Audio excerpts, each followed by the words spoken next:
Genghis Khan is celebrated as history's most formidable conqueror, a distinction that perhaps only Alexander the Great might dispute. Emerging from the expanse of modern-day Mongolia, he achieved the monumental feat of uniting his people's tribes, and then launched an extraordinary and relentless campaign of conquest, claiming dominion over territories larger than those the Roman Empire took 4 centuries to subdue. This is the saga of his reign. Genghis Khan, born as Temüjin around the year 1162, hailed from an unknown location, though the most accepted is a place in northeast Mongolia, the valley of Delun Boldog. Temüjin was nurtured within a family of Mongolian aristocracy. His father, Yasuge, led the Borjigin clan, while his mother, Huilund, played a significant role in his upbringing.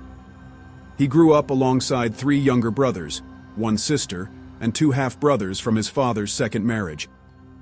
At the tender age of 8, Temujin's life took a drastic turn when his father, Yasuge, arranged a marriage for him. As part of the arrangement, he was handed over to the family of his future wife, Berta. Tragically, shortly after, Yasuge was poisoned and died. Left without fulfilling the marriage, Temujin returned to his tribe, hoping to assume leadership. However, being deemed too young, he and his family were abandoned, forced to fend for themselves in a desolate landscape, surviving on fruits, roots, and hunted animals. In his early years, Temujin developed a fierce rivalry with his stepbrother Bader, each vying for their late father's leadership position. With the support of his brother Khwarazm, Temujin ultimately eliminated Bader. During this time, Temujin forged a lasting bond with Jamuka, a young nobleman with whom he made a blood brotherhood oath known as Anda, significantly shaping his future path. By the age of 15, Temujin successfully married Berta, fulfilling the marriage arrangement orchestrated by his father.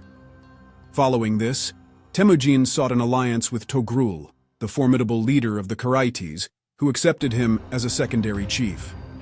Shortly thereafter, Temujin's wife Berta was abducted by the Mirkit clan. Temujin reached out for assistance from both Togrul and his childhood friend Jamuka, who had risen to leadership in another tribe. United in purpose, they pursued and successfully defeated the Mirkits, ensuring the safe return of Berta. However, Temujin's amicable relationship with Jamuka soon deteriorated into enmity, leading them to part ways. While most tribal leaders aligned with Jamuka, Temujin garnered his own loyal following. Around 1186, Temujin was hailed by his followers as the Khan of the Mongols. What followed was an anticipated clash with Jamuka, culminating in the Battle of Dalan Baljut. Yet, even the mightiest conquerors face setbacks, and in this instance, Jamuka emerged victorious, compelling Temujin to flee. However, Jamuka's ruthless actions after the battle, including the horrific execution of prisoners by cooking them alive, turned out to be a significant blunder.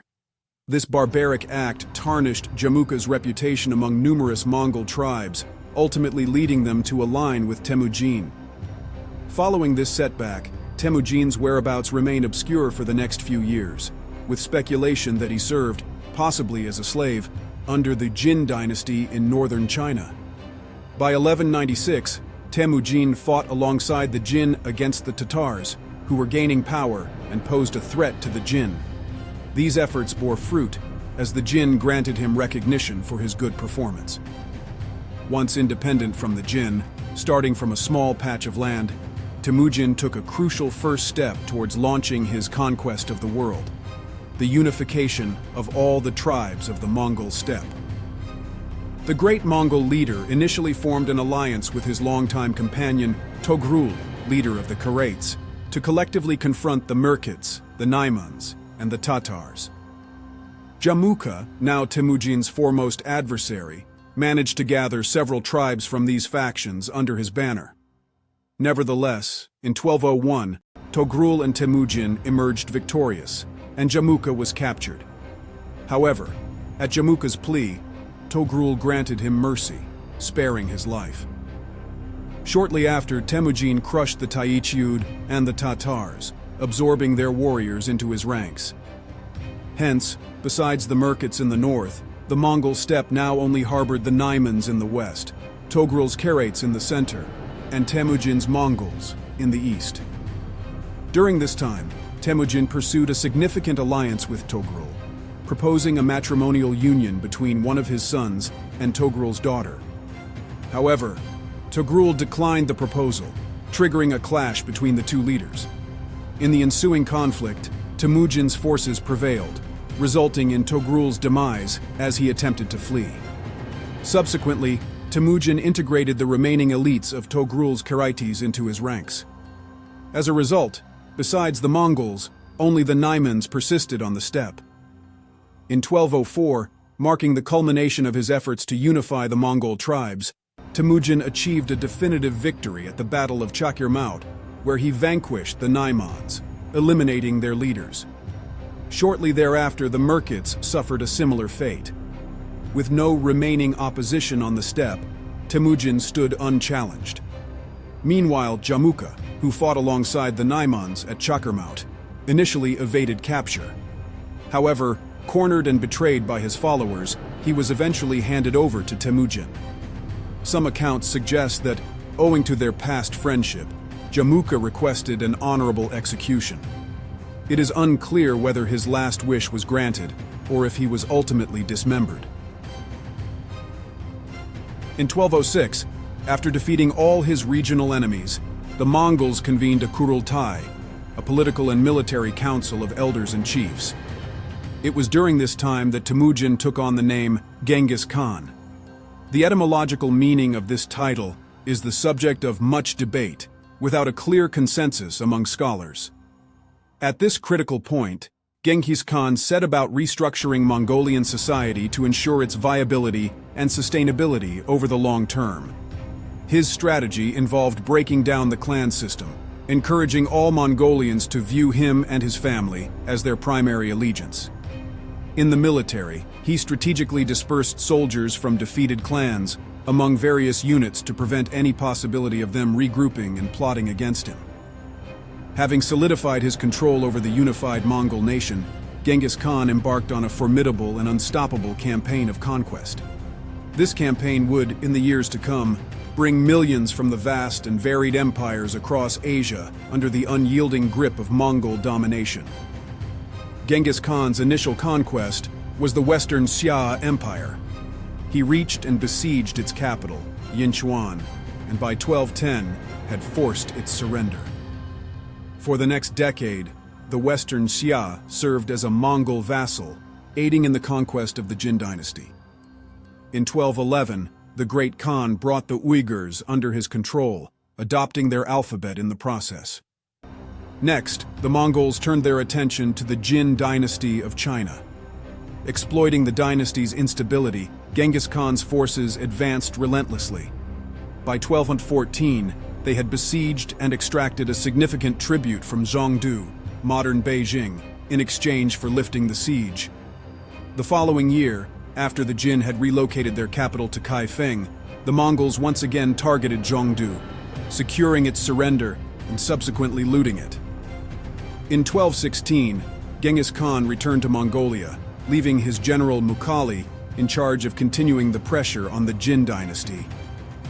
The Mongols' relentless expansion continued in 1218 with the conquest of the Kara-Kitai lands. The period between 1219 and 1221 saw the brutal Mongol invasion of the Khwarazm Empire, led by Muhammad II and spanning Central Asia, Persia, and Afghanistan. Initially, Genghis Khan had no intention of attacking this region, but after a Mongol merchant caravan was murdered there, his plans changed. This campaign was marked by unparalleled bloodshed, with millions falling victim to the merciless onslaught of the Mongol warriors, while illustrious cities such as Nishapur, Merv, and Herat, which were among the biggest and richest in the world, were utterly destroyed. In 1221, Genghis Khan momentarily halted his campaigns in Central Asia, likely because the Western Xia elites ceased their cooperation, realizing his focus was elsewhere. After an extensive journey back to Mongolia, by 1225, and now aged over 60, Genghis Khan began preparations for a renewed assault on the Xia, launching the offensive in 1226.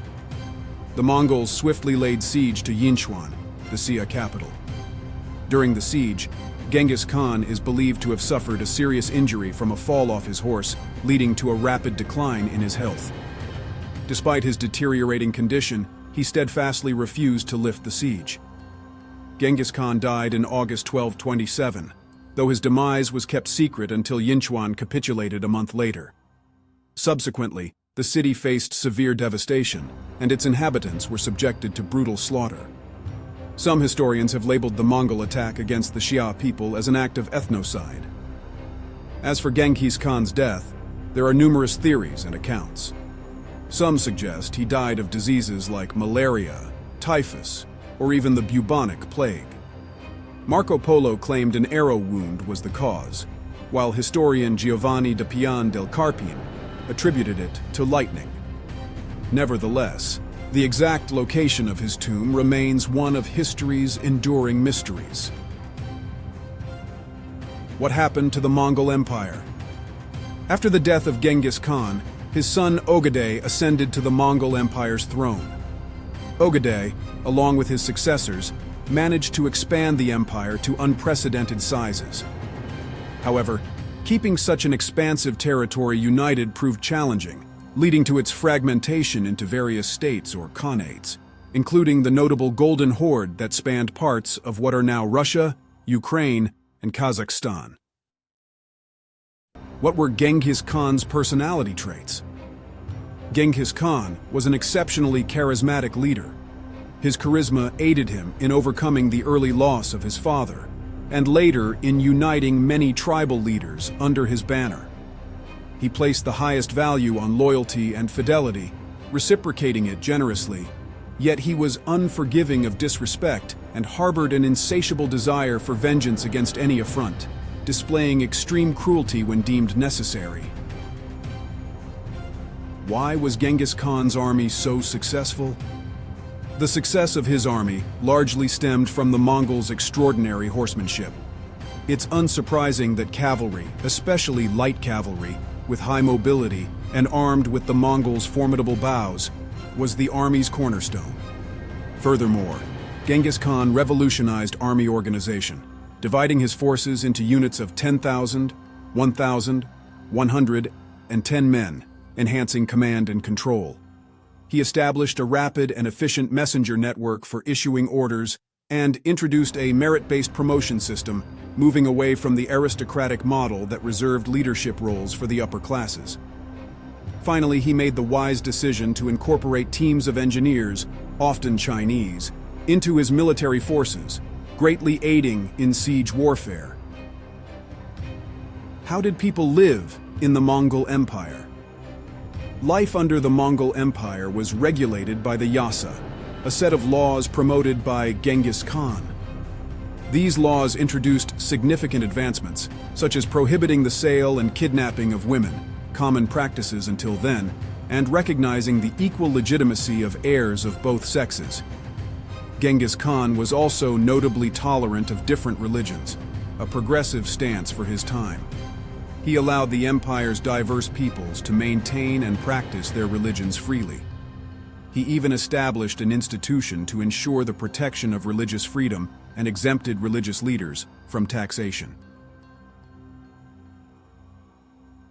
Thus stands the legacy of Genghis Khan, revered and debated in equal measure. His strategic brilliance and unparalleled charisma unified the divided Mongolian tribes and enabled him to capture vast territories once thought impenetrable. While fostering religious tolerance, legislating in support of women, and boosting trade and cultural exchange across diverse communities, his campaigns also wrought devastation that reverberates to this day. This has woven a complex tapestry where conquests, advancements, and suffering are indelibly interlinked.